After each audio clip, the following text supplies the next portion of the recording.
Hello बच्चों, क्या हाल है आप सबके। बच्चों, आज हम करेंगे एट्थ क्लास के मैथमेटिक्स का जो चैप्टर नंबर 1 है, रैशनल नंबर्स। इसमें एक टॉपिक डिस्कस करना है हमको, दो topic, properties of addition of rational number और दूसरा टॉपिक होगा properties of subtraction of rational numbers. So first topic क्या है? Properties of addition of rational numbers. देखो, रैशनल नंबर्स को ऐड कैसे करते हैं आपने सीख लिया है, बट उनकी प्रॉपर्टीज़ होती हैं कुछ, एडिशंस की property, closure property, associative law, commutative law, ये सारी चीज़ डिस्कस करनी है। आपने सेवन्थ में भी पढ़ा होगा इंटीजर्स के बारे में, बट एट्थ क्लास में पढ़ना आपको रैशनल नंबर्स के बारे में। तो डिस्कस करते हैं एक एक करके प्रॉपर्टी। सबसे पहले क्लोजर प्रॉपर्टी। क्लोजर प्रॉपर्टी, तो क्लोजर प्रॉपर्टी क्या बोलती है बच्चों? सम ऑफ टू रैशनल नंबर्स, दो रैशनल नंबर्स का सम is always be a rational number। मतलब क्या है इसका? कि अगर हम दो रैशनल नंबर्स का सम करें, ऐड करें, तो जो रिजल्ट आएगा वो भी क्या होगा? रैशनल नंबर ही होगा। मतलब अगर मैं लिखूं if p by q and r by s are two rational numbers, अगर हमारे पास दो रैशनल नंबर्स हैं, कौन कौन से? p बटे q, r बटे s, देन जो p by q plus r by s करके रिजल्ट आएगा, वो भी क्या होगा? वो भी एक रैशनल नंबर होगा। बात समझ पाते हो? हाँ सर, बात समझ में आ गई है। सर दूसरी प्रॉपर्टी बताइए। ये लो बच्चों, दूसरी प्रॉपर्टी देखते हैं। सेकंड प्रॉपर्टी हमारे पास, सेकंड लॉ है कॉम्यूटेटिव प्रॉपर्टी। Commutative law. देखो, एडिशन पर कॉम्यूटेटिव लॉ क्या बोलता है? उससे पहले, सबसे पहले एक काम करेंगे, हम इसके नीचे लाइन खींचेंगे। अच्छा लग नहीं रहा मुझे ऐसे, हम इसके नीचे भी एक लाइन ड्रॉ करेंगे। हाँ सर, इसके नीचे भी लाइन ड्रॉ कर दो। ठीक है, अब चलते हैं आगे। सो सेकंड प्रॉपर्टी हमारी, सेकंड लॉ क्या है? Commutative law. कॉम्यूटेटिव लॉ क्या बोलता है बच्चों? इफ, देखो, p by q and r by s are two rational numbers, अगर p बटे q and r by s दो रैशनल नंबर्स हैं, मैंने दो बार रैशनल लिख दिया है ना। अगर p by q r by s दो रैशनल नंबर्स हैं, देन तो हम लिख सकते हैं p by q plus r by s is equals to r by s plus p by q। ये होगा। बात समझने के लिए हम एग्जाम्पल देखेंगे। फॉर एग्जाम्पल, देखो, अगर बच्चों 2/3 है और प्लस करना है 1/3, तो वो बराबर होगा ना 1/3 प्लस 2/3। बात तो समझ में आ गई? ठीक है ना। चलते हैं नेक्स्ट, अपना थर्ड। थर्ड हमारे पास है एसोसिएटिव लॉ। एसोसिएटिव लॉ, इसको समझते हैं। चलो सर, समझने से पहले आप लाइन खींचो पहले। यस, हम लाइन ड्रॉ करेंगे। हाँ सर, आप लाइन बहुत ड्रॉ करते हो, बार बार स्केल पकड़ के आप लाइन ड्रॉ करते रहते हो। आदत है बच्चों, आदत। हाँ, एसोसिएटिव लॉ। एसोसिएटिव लॉ क्या बोलता है? If p by q r by s and t by u are three rational numbers, अगर तीन रैशनल नंबर्स मैंने लिए, कौन कौन से बच्चों?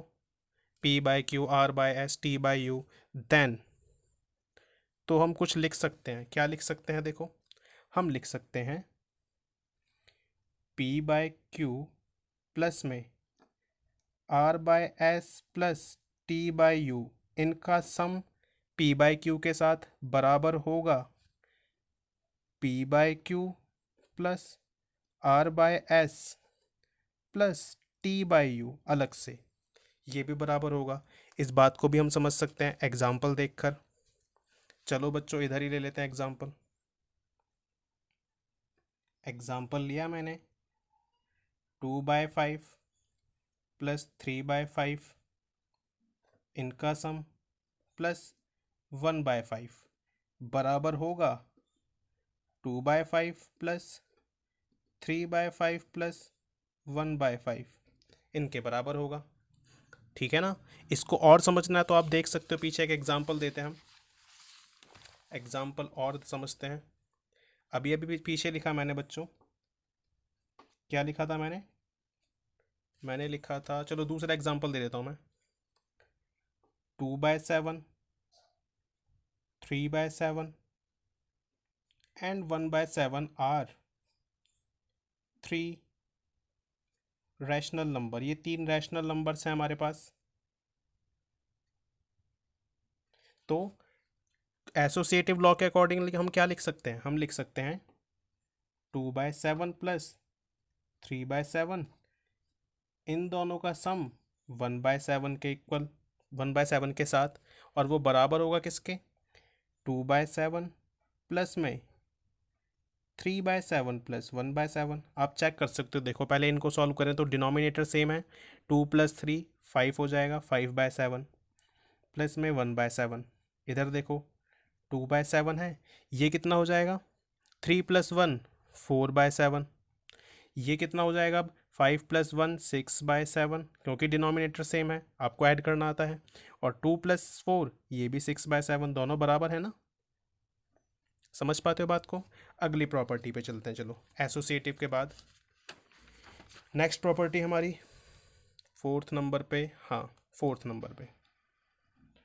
नंबर पे जो प्रॉपर्टी है उसका नाम है प्रॉपर्टी ऑफ ज़ीरो। देखो इसके अंदर प्रॉपर्टी ऑफ ज़ीरो आती है एक, प्रॉपर्टी ऑफ ज़ीरो, इसको हम एडिटिव प्रॉपर्टी भी बोलते हैं बच्चों। क्या बोलते हैं, एडिटिव प्रॉपर्टी। इसको समझाने से पहले हम क्या करेंगे, सर हमको पता है आप इसके नीचे लाइन खींचोगे और कुछ नहीं करोगे। हाँ मेरे बच्चों, लाइन खींचेंगे हम। अब समझते हैं एडिटिव प्रॉपर्टी क्या बोलती है। देखो if p/q is a rational number, अगर p/q एक रैशनल नंबर है तो हम क्या लिख सकते हैं, हम लिख सकते हैं देखो 0 + p/q किसके बराबर होगा, वो p/q के बराबर ही होगा। हाँ सर बहुत आसान है। या फिर बच्चों देखो p/q + 0, तो वो किसके बराबर होगा, सर तो भी p/q के बराबर होगा। हमको पता है ये बात, क्यों बता रहे हो। हाँ बच्चे समझदार हैं, समझ में आती है बात। चलते हैं नेक्स्ट टॉपिक की तरफ अपने। चलो बच्चों सेकंड टॉपिक है आज का हमारा, properties of subtraction of rational numbers, यानी रैशनल नंबर्स पे सब्ट्रैक्शन की प्रॉपर्टी देखते हैं कौन कौन सी अप्लाई होती हैं, वही क्लोजर प्रॉपर्टी वगैरह वही सब देखना है हमको। तो इसमें भी सबसे पहले लिखूंगा मैं क्लोजर प्रॉपर्टी। बच्चों क्लोजर प्रॉपर्टी का मतलब पता है ना आपको, कि जब एडिशन में क्या देखा था, दो रैशनल नंबर ऐड होंगे तो तीसरा जो निकल कर आएगा वो भी रैशनल नंबर। और क्लोजर प्रॉपर्टी अगर सब्ट्रैक्शन में देखें तो जब दो रैशनल नंबर को हम सब्ट्रैक्ट करेंगे तो आंसर भी उसका क्या आएगा, ऑफ कोर्स रैशनल नंबर ही आएगा। तो चलो इसको समझते हैं क्या है ये, subtraction follows closure property. Subtraction follow करता है क्लोजर प्रॉपर्टी को, दैट इज मतलब क्या है इसका, देखो अगर मैं लिखूं p/q and r/s are two rational numbers, दो रैशनल नंबर हैं हमारे पास p/q और r/s, देन तो हम लिख सकते हैं जो p/q माइनस r/s, ये भी हमारे पास क्या होगा एक, सर ये भी एक रैशनल नंबर होगा। Very good.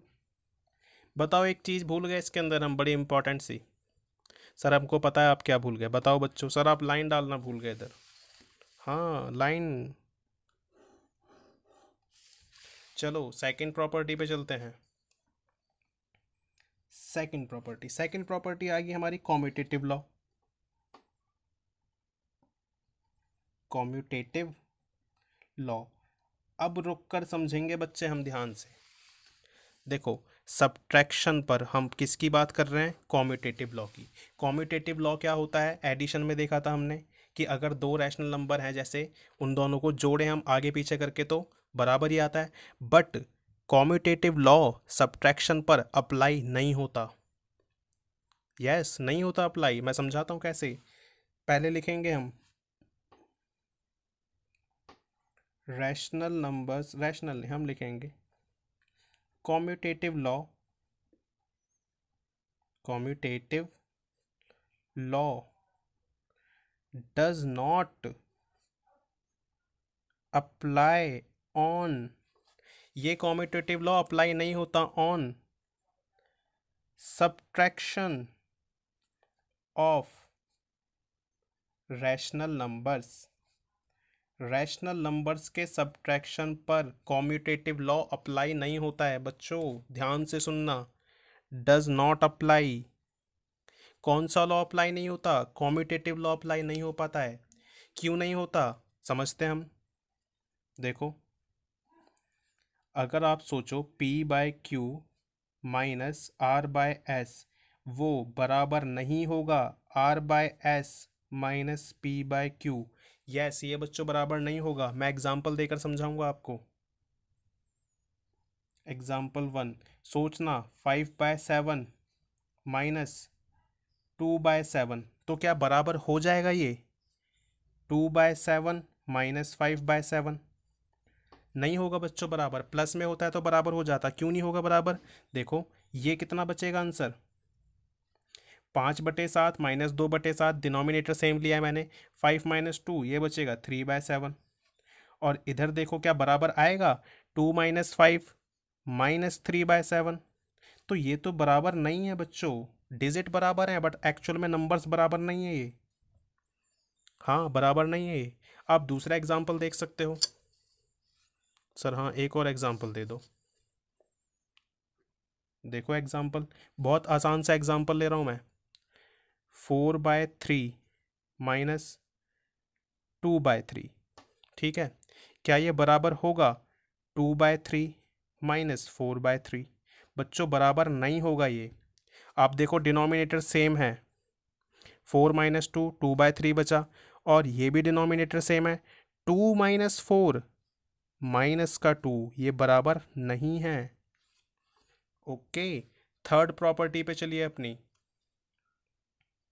थर्ड प्रॉपर्टी हमारी आ जाती है associative law. Associative law. Sir मेरे को लग रहा है ये एसोसिएटिव लॉ भी फॉलो नहीं होता। हाँ बच्चों, नहीं होता फॉलो सब्ट्रैक्शन में। सब्ट्रैक्शन में एसोसिएटिव लॉ नहीं फॉलो होता। मैं फिर से लिखूंगा, associative law does not apply on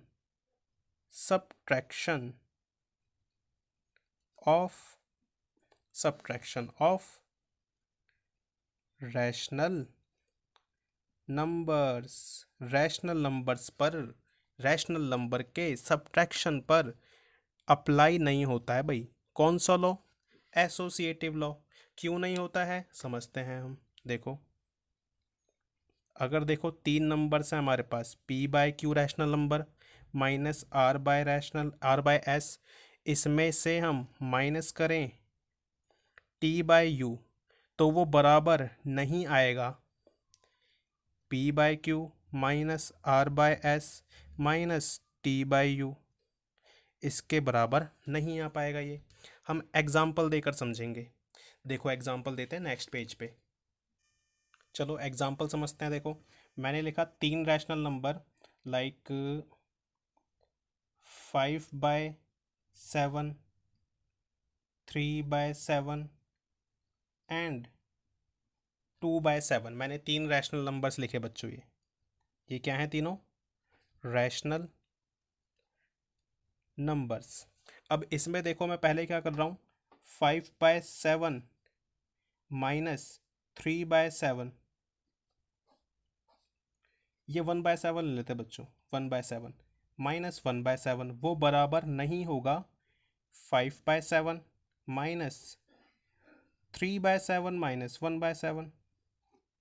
ठीक है ना, मैंने 1 ले लिया ये। अब समझो कैसे बराबर नहीं है। अब पहले इसको सॉल्व करो, 7 है तो 5 माइनस 3 माइनस 1/7, इसको करते हैं सॉल्व अभी बाद में। इसको देखो 5 में से 3 गया 2/7 माइनस 1/7, कितना बचेगा बच्चों ये।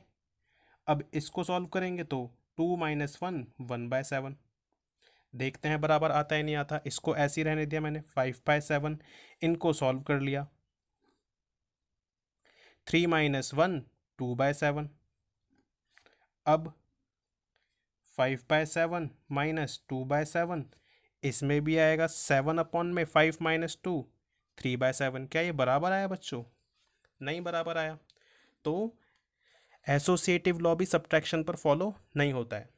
चलते हैं, वीडियो को एंड करते हैं। वीडियो अच्छी लगी हो तो लाइक कर देना, चैनल को सब्सक्राइब कर देना, अपने दोस्तों को शेयर करना, सब समझ जाएंगे, खाली अकेले अकेले मत पढ़ना आप लोग। ठीक है, सबको बता दो।